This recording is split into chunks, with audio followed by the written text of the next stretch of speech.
Bom dia para você que não perde o Morning Call. E hoje, olha quem está aqui comigo. A Gabriela, ela é economista-chefe da Gauss Capital e vai falar com a gente sobre o que nos espera nesta semana curta. Tudo bom? Bom dia, Gabriela. Bom dia, Mara. Obrigada pelo convite por estar aqui no Morning Call. Gabriela, dá um panorama para a gente. Quais são as suas expectativas em relação tanto ao mercado internacional quanto ao mercado local? Tá sendo esperada uma reunião hoje do presidente com o presidente da Petrobras, com o ministro da Economia, enfim, vai reunir ali no Planalto uma tropa de elite para decidir o futuro do preço do combustível, enfim. Como é que você está enxergando essa semana? Uma semana curta, mas como é que você está enxergando? Olha, no panorama internacional, acho que a gente começa a semana com boas notícias. No fim de semana houve avanços na negociação entre Estados Unidos e China em relação à guerra comercial. Então parece que os Estados Unidos aceitaram uma verificação bilateral, né? Porque os Estados Unidos cobravam muito da China uma maneira de verificar que de fato os acordos que eles assinassem estariam sendo cumpridos. E aí a China exigiu que a mesma coisa acontecesse do outro lado, né? Que eles também pudessem verificar o que os americanos estão fazendo. Isso aparentemente foi aceito, então é um passo grande ali na direção de a gente finalmente fechar um acordo nessa negociação comercial que está demorando tempo e aí está deixando o mercado apreensivo. Então isso são boas notícias. Além disso, a gente deve ter os dados de China durante a semana. O mês de março é um mês de recuperação na China, a gente já começou a ver isso pelos dados de balança comercial, pelos dados de crédito. A gente teve uma aceleração no crédito muito grande no dado que saiu na sexta-feira, e isso deve se refletir também nos índices de produção industrial, de vendas no varejo, então deve dar também um alívio do lado de China durante a semana aí no lado internacional. Quer dizer, a expectativa é que se confirme essa semana tudo aquilo que a gente vinha vendo, assim, a reação favorável da China aos estímulos do governo chinês, enfim, ela vinha mostrando essa recuperação. A expectativa é que essa semana a gente consolide melhor essa visão, é isso? Isso, os dados de março realmente já começaram a vir muito bons, tanto aqueles dados de sentimento, né, quando você pesquisa junto com os empresários, então a confiança já veio melhor, até índices como, por exemplo, você tem um índice de satélite que mede a atividade nas fábricas via satélites, e isso tudo também já veio melhor. Então, o dado final de produção industrial e de varejo, a gente acredita que já deve começar a refletir exatamente essas medidas de estímulo. Então, no fronte externo, a expectativa é que aquela relativa calmaria que a gente viu aí nas duas últimas semanas se mantenha. Sim, sim. Parece que o panorama está positivo para essa semana, sim. E aqui, no doméstico? Aí é outra história, né? Mas de qualquer maneira, eu acho que o mercado acorda assim na segunda-feira aliviado um pouco com o noticiário do Paulo Guedes no fim de semana, né?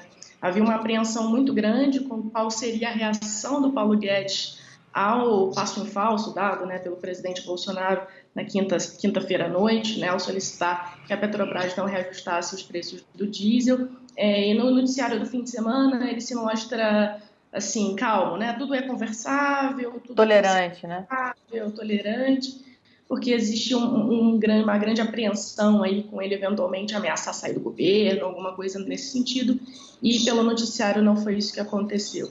E aí hoje, como você falou, ainda tem essa reunião importante junto com o ministro Onix da Casa Civil, junto com o presidente da Petrobras. Então, para conseguir aí consertar e ver como que vai ser essa nova política de preços, mas de qualquer maneira dá um alívio ao mercado ali com Petrobras, que na sexta-feira caiu mais de 8%, né?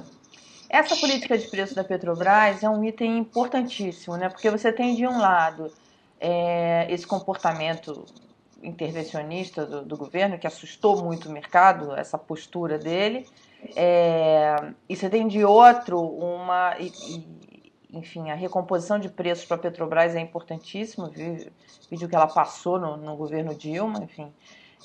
Agora você tem de outro essa ameaça desse movimento dos caminhoneiros. Então, conseguir equalizar isso não é uma tarefa simples, né, Gabriela? Não, não é, de fato. O presidente Bolsonaro agiu com bons motivos, né, assim, com boas intenções, digamos assim, na hora exatamente de querer evitar uma nova greve dos caminhoneiros. Havia essa ameaça agora no aniversário de um ano da manifestação.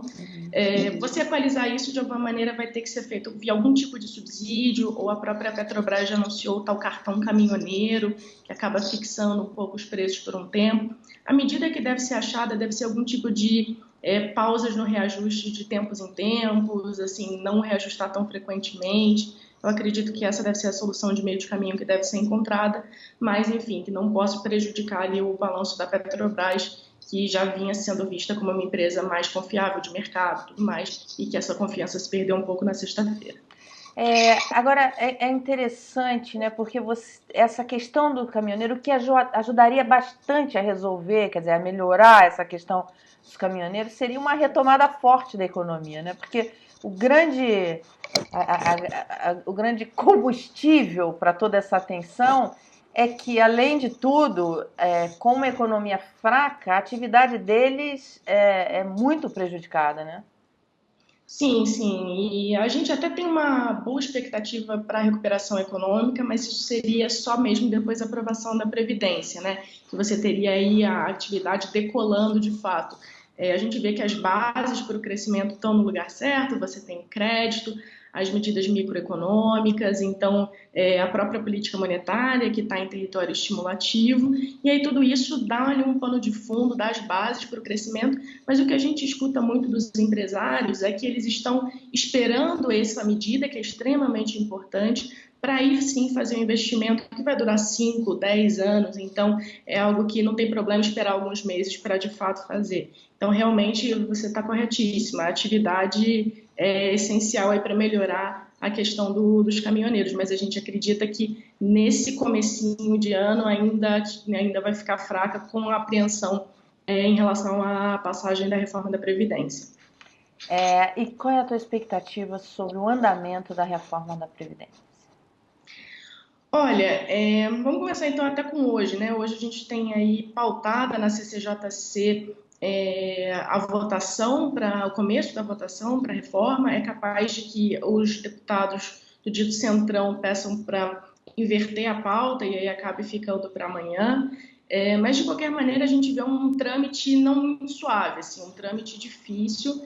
A expectativa é que nas próximas 1 ou 2 semanas a gente tenha essa votação na CCJC, depois a votação na comissão especial seria só antes do recesso legislativo, ou seja, só para julho, e aí a votação em plenário se daria no segundo semestre do ano, depois da volta do recesso em agosto.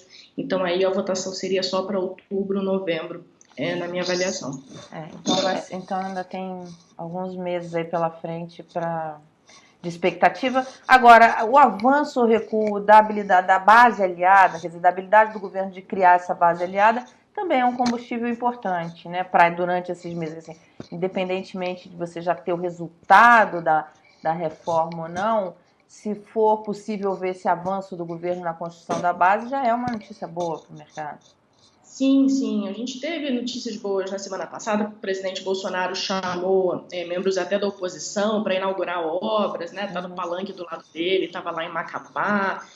Acho que todas as medidas nesse sentido, de conversa, de escutar mais os deputados e senadores, de tentar, enfim, não demonizar tanto a política, né? De aceitar que política pode ser feita com P maiúsculo, tudo isso é positivo e aí ajuda exatamente a construir uma base aliada que hoje basicamente não existe, né? Então, isso tudo, de fato, é bastante positivo. Legal, Gabriela. Muito obrigada. Espero que você venha mais vezes aqui. E você que ficou com a gente até agora, compartilhe a informação e deixe suas dúvidas, suas críticas e sugestões aqui embaixo pra gente. Até amanhã. Mara, tchau, tchau.